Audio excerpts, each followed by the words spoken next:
Thiru Parthiban, I'm sorry, நீங்க பேசிட்டு இருக்கும்போது பல்வேறு செய்திகள் மாறி மாறி நம்மளுடைய பிரேக்கிங் நியூஸ் எல்லாமே வந்துருச்சு. பட் கமல்ஹாசன் அவர்களுடைய முடிவை எப்படி பாக்குறீங்க? இது சின்னம் காரணம் தான் அப்படின்னு நினைக்கிறீங்களா, வேற காரணங்கள்? சின்னம் தட்டுப்பாடு. அதாவது நீங்க சொன்ன போல திமுக அதிகமான இடங்கள்ல போட்டியிடணும். அதிகமான இடங்கள்ல போட்டியிட்டா தான் அவங்க தனிப்பெரும்பான்மையோட ஜெயிச்சு வர முடியும். 170க்கு கீழே போயிட்டாங்க அப்படின்னா அவங்களுடைய ஸ்ட்ரைக் ரேட் ரொம்ப இருந்தா தான் அவங்க அந்த 118 தாண்ட முடியும். போன முறை 173 தொகுதிகள்ல திமுக உறுப்பினர்கள் போட்டிட்டாங்க. அதுல 125ல ஜெயிச்சாங்க. இப்போ நீங்க சொல்றதுபடி 173 பாசிபிள் இல்ல, இப்ப 168க்கு வந்துருச்சு. இதுல கமலஹாசனுக்கும் சீட்டு கொடுத்தாங்கன்னா அது வந்து பட் உதயசூரியன் பார்த்தா 175 இல்ல, அதுதானே கணக்கு? இல்ல 173 போன முறை 173 வந்து திமுக உறுப்பினர்கள் நின்னது. அது இல்லாம கிண்ணத்துல வந்து ஒரு 15 பேர் நின்னாங்க. மதிமுக, அப்புறம் வெளியில இருந்து இவங்க தாவேகா, இந்த தமிழக வாழ்வுரிமை கட்சி, இந்த மாதிரி ஆட்கள் எல்லாம் சின்னத்துல நின்னது. இப்போ நீங்க சின்னத்துல நிக்கிறத விட்டுருங்க, வெறும் திமுக மட்டும் நிக்கிறது குறைந்தது 170க்காவது நிக்கணும். அதுக்கே வந்து ரொம்ப கஷ்டமா இருக்கு. அப்போ கமலஹாசனுக்கும் சீட்டு கொடுக்க முடியாது. இப்ப கமலுடைய அந்த காதலா காதலான்ற படத்துல கிளைமேக்ஸ் சொல்லுவாங்கல்ல, இதுக்கு மேல யாரும் அந்த கிணத்துல குதிக்காதீங்க இடம் இல்லைன்னு, அந்த மாதிரி அந்த கூட்டணியில இனிமே யாரும் சீட்டு கேட்காதீங்க இடம் இல்ல அப்படின்ற நிலைமை வந்துருச்சு. அது வந்து மக்கள் நீதி மையம்ன்றது இப்ப மக்கள் நீதி மையமா தான் இருக்கு. அதனால அவங்களாலையும் ரொம்ப அழுத்தம் கொடுத்து எங்களுக்கு கேட்டு எங்களுக்கு கொடுத்தே ஆகணும் அப்படின்ற நிலைமையில எல்லாம் இன்னைக்கு கமலஹாசனும் இல்ல. அவரு இந்த ஈரான் இஸ்ரேல் யுத்தத்துல அமெரிக்காவுக்கு கண்டனம் தெரிவிச்சலாம் அதனால அறிக்கை கொடுக்க முடியும். அமெரிக்காவை கண்டிக்கக்கூடிய கமலஹாசனால் அறிவாலயத்தை கண்டிக்க முடியாது, அழுத்தம் கொடுக்க முடியாது. அதுதான் நிதர்சனம். அப்போ இது வந்து நான் அன்பின் மிகுதியினால வந்து இது என்னுடைய கடமைன்னு நினைச்சு செய்யறேங்கிறாரு. இது வந்து அன்பா பாக்குறீங்களா, அதிருப்தியா பாக்குறீங்களா? எப்படி வேணாலும் சொல்லிக்கலாங்க. இப்போ புதுப்பேட்டை படத்தை சொல்லுவாங்கல்ல, தியாகம் தான் உன்னை உயர்த்தும் குமார்னு, அந்த டைலாக இவருக்கு சொல்லி இருக்காங்க யாரோ. அதுல அது வந்து நாடாளுமன்ற தேர்தலையும் தியாகம் தான் உன்னை உயர்த்தும் குமார்னு விட்டாரு. இப்போ சட்டமன்ற தேர்தலையும் தியாகம் தான் உன்னை உயர்த்தும் குமார்னு விட்டுட்டாருன்னா ஒரு கட்சி தலைவரா நீங்க ராஜ்யசபா வாங்கிக்கிட்டீங்க, எனக்கு ராஜ்யம் என்னை நம்பி இருக்கவனுக்கு எல்லாம் பூஜ்யம்னா அந்த கட்சி எப்படி வளரும்? அந்த கட்சியை நம்பி எப்படி அந்த கட்சிக்காரங்க பயணிப்பாங்க? அதனால ஒரு கட்சி தலைவராக இது வந்து கமலஹாசனுக்கு சறுக்கல் தான். ஆனா முதலமைச்சர் ஸ்டாலின் இதை திறமையாக கையாண்டு இங்க ஒரு 1-2 சீட்டு வெளியில போறத தடுத்து இருக்கிறாரு. அவர் அதை சாதுரியமா ஹேண்டில் பண்ணிருக்காரு. திரு மனுஷபுத்திரன், எப்படி இப்படி அவங்களுக்கு கொடுத்துருக்கலாமே 4 சீட்டு, அவரை எவ்வளவு உங்களுக்காக ஆதரிச்சிருக்கிறாரு, நீங்க வந்து இது சரியா அப்படின்னு ஒரு கேள்வி உங்களை நோக்கி எழாதா? தேர்தல் வருவதற்கு முன்பாகவே இந்த 234 தொகுதிகளிலும் இருக்கக்கூடிய இந்த மதசார்பற்ற கூட்டணியை ஆதரிக்கக்கூடிய மக்களின் இதயங்களில் கமலஹாசன் வென்றுவிட்டார் என்று நான் பார்க்கிறேன். இதயங்களில் அவர் நிச்சயமாக இன்றைக்கு ஒரு மிகப்பெரிய மதிப்பை அவர் பெற்றிருக்கிறார். ஏன்னு சொல்றேன் நான், அதாவது அவருடைய அறிக்கையில் இருக்கக்கூடிய ஒவ்வொரு வரியும், அதாவது நான் எங்களுடைய முதலமைச்சர் அவர்கள் எப்படி Tamil Nadu versus Delhi, Tamil Nadu versus NDA என்று இந்த கூட்டணியை அவர் கட்டமைத்தாரோ அதே உணர்வோடு இன்றைக்கு இந்த கூட்டணி வெல்வதுதான் மிக மிக முக்கியம், நான் முழுமையாக இந்த கூட்டணியை ஆதரிக்கிறேன் என்று அவ்வளவு உணர்வுபூர்வமாக அவருடைய அறிக்கையிலும் இருக்கிறது, அவருடைய பேட்டியிலும் இருக்கிறது. அதாவது எனக்கு முன்னால் பேசிய ஒரு நண்பர் வந்து குறிப்பிட்டார், அவர்னால அமெரிக்காவை எதிர்க்க முடியும், இது அறிவாலயத்தை வந்து எதிர்க்க முடியாது என்றெல்லாம் பேசினார்.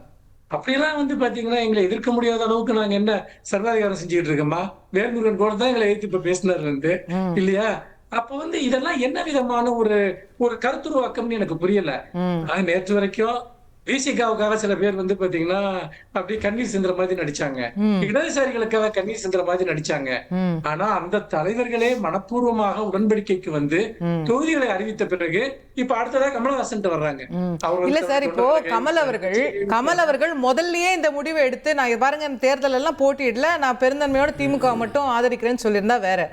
பல கட்ட பேச்சுவார்த்தை நடந்து நீங்க உதயசூரியன்ல நில்லுங்கன்னு சொல்லி இவ்வளவுலாம் நடந்து, அப்ப அந்த பேச்சுவார்த்தை தோல்வி அடைந்த முடிவுல தான் இப்போ வேணான்னு சொல்றாருன்ற இதுதானே வரும்.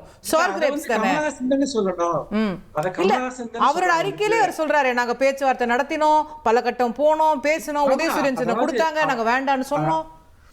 அதாவது ஒரு தேர்தல் கூட்டணியில் பேச்சுவார்த்தைகள் நடக்கிற போது இறுதியாக எட்டப்படுகிற முடிவுகளுக்கு பல காரணங்கள் இருக்கும்.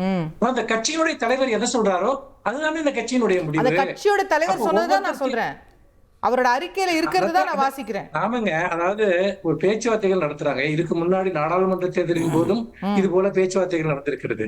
அதுக்கு பிறகு பாத்தீங்கன்னா ஒரு உடன்படிக்கை வருகிறது. உடன்படிக்கை என்பது சீட் ஷேரிங்கா மட்டும்தான் இருக்கணும்னு அவசியம் இல்ல. நான் போட்டியிடல, தமிழ்நாடு முழுக்க பிரச்சாரம் பண்ணுவேன், முழுமனதான் இந்த கூட்டணி ஆதரிக்கிறேன், இது முதலமைச்சர் அவர்கள் மீண்டும் முதலமைச்சர் பதவியில் அமரணும், இந்த கூட்டணி வெல்வது தமிழ்நாடு வெல்வது என்கிற அளவிற்கு அவர் இன்றைக்கு பேசுகிறார். ஒரு மனமாச்சரியத்தோடு வெளியே போகிறவர்கள் என்ன குரலில் பேசுவார்கள், அதே சமயத்தில் உளப்பூர்வமாக உடன் நிற்பவர்கள் என்ன குரலில் பேசுவார்கள் என்பதற்கு பல உதாரணங்கள் இருக்கின்றன. இப்படி பார்க்கிற போது அவர் வெளியே போகல, கூட இன்னும் வலிமையாக முழுமையாக எங்களோடு இருக்கிறோம் என்று சொல்கிறார். இப்படி பார்க்கிற போது இந்த கூட்டணியினுடைய ஒரு பெர்செப்ஷன் என்பது இன்றைக்கு மிகப்பெரிதாக இருக்கிறது. இதை தாங்கிக் கொள்ள முடியாமல் ஒவ்வொரு கட்சிக்காகவும் ஒப்பாரி வைத்தவர்கள், இது அவர்களை காப்பாற்றுவதுதான் இவர்களுடைய வேலை என்பது போல பேசிக் கொண்டிருந்தவர்கள் எல்லாம் இப்போ ஒவ்வொரு கட்சியா வர்றாங்க. பேசிக்கா பாத்தீங்கன்னா அவங்க என்னவோ ட்ரை பண்ணி பார்த்தாங்க, அந்த தொண்டர்கள்ட்ட ஒரு வித்தியாசத்தை ஏற்படுத்துன்னு பார்த்தாங்க, இடதுசாரி தோழர்கள்ட்ட மன ரீதியா ஒரு வித்தியாசத்தை ஏற்படுத்துன்னு பார்த்தாங்க. மாண்புமிகு முதலமைச்சர் அவர்கள் எல்லோரோடும் பேசி இன்றைக்கு பாத்தீங்கன்னா இந்த முடிவுகள் எல்லாமே இது போன்ற ஒரு பேசக்கூடியவர்களுக்கு அதிர்ச்சி மேல அதிர்ச்சியை கொடுத்து கொண்டிருக்கிறது. பாத்தீங்கன்னா கம்யூனிஸ்ட் சண்டை போட்டு போயிருவாங்கன்னு நினைச்சோம். ஒரு நிமிஷம், நான் ஒரு மணி நேரமா நான் வெயிட் பண்ணிருக்கேன், இந்த கருத்துக்களை சொல்லணும். அதே மாதிரி பிசிகா சண்டை போட்டு போயிருவாங்கன்னு எதிர்பார்த்தோம், எல்லாருமே செட்டில் ஆயிட்டாங்க. அப்ப சரி கமலஹாசன் இருந்து ஏதாவது வருமா அப்படின்னு பார்த்தாங்க, கமலும் அந்த கதவை சாத்தி விட்டார். இன்னைக்கு நாளையில இருந்து அவங்க என்ன பண்ணுவாங்கன்னா வழக்கம் போல எடப்பாடி பழனிசாமியோட இமேஜை பூஸ்ட் பண்றதுக்கான வேலைகள்ல இறங்குவாங்க. இதைத்தான் தொடர்ந்து எல்லா ஊடகங்களையும் நான் பார்த்துக்கிட்டு இருக்கேன். இன்னொன்னு, கமலஹாசனுடைய முடிவுகளை நான் எப்படி பார்க்கிறேன் அப்படின்னு சொன்னா, ஒரு அதிமுக இன்றைக்கு பாஜக கூட்டணி உடன்படிக்கையில் அப்படி அதிமுக அதிக இடங்களில் நிற்கிற போது திமுகவினுடைய வெற்றி வாய்ப்புகளை பாதிக்கப்பட்டு விடக்கூடாது என்கிற ஒரு உணர்வோடு கமலஹாசன் செயல்பட்டிருப்பதாக நான் பார்க்கிறேன். எப்படி என்று சொன்னால், ஏற்கனவே நீங்க இந்த விவாதத்துல சுட்டிக்காட்டியபடி இந்திய தேர்தலை விட, அதாவது மற்ற கட்சிகள் செய்யற தியாகத்தை பத்தி பேசுறீங்க, திமுகவும் தியாகம் செய்திருக்கிறது கூட்டணி கட்சிகளுக்காக. இவ்வளவு பெரிய பிரம்மாண்டமான கூட்டணியை உருவாக்குகிற போது திமுகவும் தன்னுடைய இடங்களை விட்டு கொடுத்திருக்கிறது. அப்படி விட்டு கொடுத்துத்தான் ஒரு பெரிய கூட்டணியை நாம் உருவாக்க முடியும். அப்படி உருவாக்குகிற போது இதுல கமலஹாசன் ஒரு விஷ்டத்தோட ஒரு முடிவை எடுக்கிறார். தொடர்ந்து மேலும் அதாவது திமுக போட்டியிடக்கூடிய தொகுதிகளின் எண்ணிக்கை குறைந்தால் அது அதிமுகவிற்கோ அல்லது நாம் எதிர்க்கக்கூடிய அதிமுக பாஜக கூட்டணிக்கோ அது உதவக்கூடும் என்கிற ஒரு எண்ணத்தோடு உணர்வோடு அவர் இந்த முடிவை எடுத்திருக்கிறார். இந்த ரெண்டு கட்சி தலைவர்கள் RS பாரதி அவர்களும் இன்னைக்கு பாத்தீங்கன்னா கமலஹாசனும் சேர்ந்து இந்த பிரஸ் மீட்ல பேசுறாங்க. இதுக்கு முன்னாடி உங்களுக்கு தெரிஞ்ச ஒரு நெறியாளரா ஒண்ணு கேட்கிறேன், இது போல நாங்க தேர்தலில் போட்டியிடணும்னு சொன்னவர்கள் யாராவது இவ்வளவு மனப்பூர்வமான அறிக்கையை வெளியிட்டு இருக்கிறார்களா, இவ்வளவு மனப்பூர்வமான இணைந்த ஒரு பிரஸ் மீட்டை வெளியிட்டு இருக்காங்கிறத உங்க ஞாபகத்தை நீங்க யோசிச்சு பாருங்க. நிச்சயமா இப்படி ஒரு வரலாறு கிடையாது, எந்ததே கிடையாது. கேட்போம். திரு ரவிராஜா, பாருங்க, எந்த அளவிற்கு கொள்கை பிடிப்பு இருந்தா, எந்த அளவுக்கு நம்பிக்கை இருந்தா எங்களுக்கு சீட் இல்லைனாலும் நாங்க திறந்த மனதோட ஆதரிக்கிறோம்னு உங்க கூட்டணியில யாராவது இப்படி சொல்லுவாங்களா?